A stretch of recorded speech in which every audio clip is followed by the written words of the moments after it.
اور جس چیز پر غلبہ پائیں اسے تباہ کر دی۔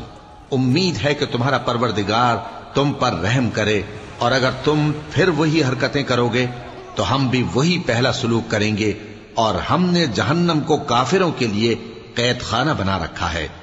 یہ قرآن وہ رستہ دکھاتا ہے جو سب سے سیدھا ہے، اور مومنوں کو جو نیک عمل کرتے ہیں بشارت دیتا ہے کہ ان کے لیے اجر عظیم ہے،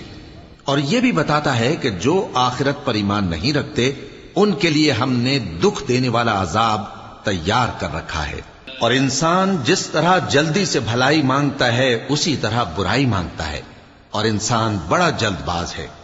اور ہم نے دن اور رات کو دو نشانیاں بنایا ہے، سو رات کی نشانی کو تاریک بنایا اور دن کی نشانی کو روشن، تاکہ تم اپنے پروردگار کا فضل یعنی روزی تلاش کرو اور برسوں کا شمار اور حساب جانو۔ اور ہم نے ہر چیز کی بخوبی تفصیل کر دی ہے، اور ہم نے ہر انسان کے اعمال نامے کو بصورت کتاب اس کے گلے میں لٹکا دیا ہے، اور قیامت کے روز وہ کتاب اسے نکال دکھائیں گے